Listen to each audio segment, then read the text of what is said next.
I'm Amy Cherry. This local news is a service of Flagler County's Toyota dealer, Beaver Toyota, here to wow ya.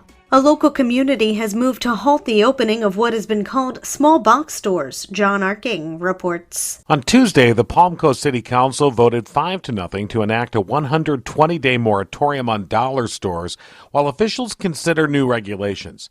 Mayor Melissa Holland initially raised the issue at last week's meeting. We have a lot of Dollar Generals popping up in our city, and frankly, I find it a little disconcerting that that's all that's popping up. Is there a way for us to look at the possibility of addressing that as a community? Palm Coast City Attorney Bill Reichman responded by saying there was a rationale for trying to limit these types of stores. It makes it very difficult for your average smaller mom and pop type of supermarket that sells food and groceries, fresh food and groceries, to be able to compete. And so what happens is that these establishments, and I'm just repeating the studies that have found this, create a kind of a desert, that expression you hear of a fresh food desert in these lower income communities. The moratorium will halt building permits or development orders for dollar stores while the city looks into potential legislation. From the WNZF Newsroom, I'm John Arking.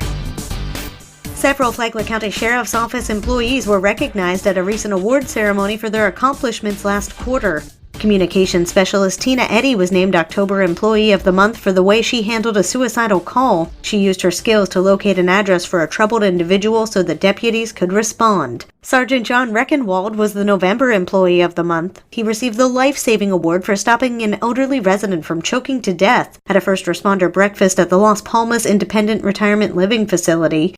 December's Employee of the Month was Detention Deputy William Kennedy, who's credited with integrating the Intercept body scanner in the jail's booking area. Several others, including Deputies Gibb Smith, Jason Prather, Joe Barnett, Shannon Smith, Keaton Ray, and Brian Denker, also received life-saving awards for responding to overdose calls. Two of Flagler County's four-footed deputies are retiring. Canines Marco and Tag have a combined 17 years of service.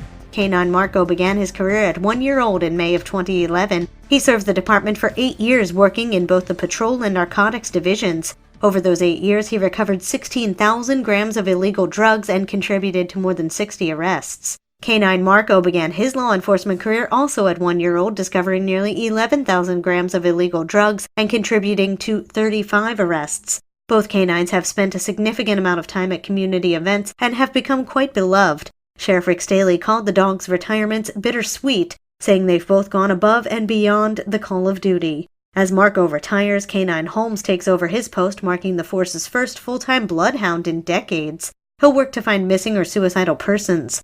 Canine Odin will take over for Canine Tag. The 2.5-year-old German Shepherd is trained in drug detection and arrests. Both retired canines will go on to live with their handlers, who remain corporals on the force. What is BRX? BRX.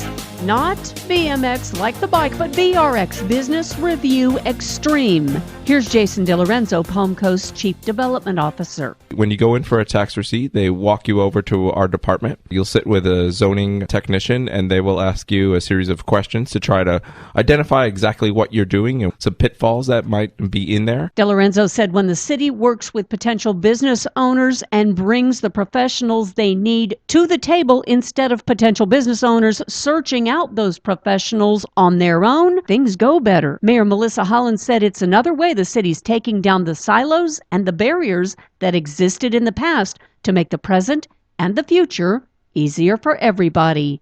To listen to the interview, download the Flagler radio app and then go to the Free for All Friday pod. From the WNZF Newsroom, I'm Deb Albertson. And now you're up to date on Flagler's morning news. I'm Amy Cherry.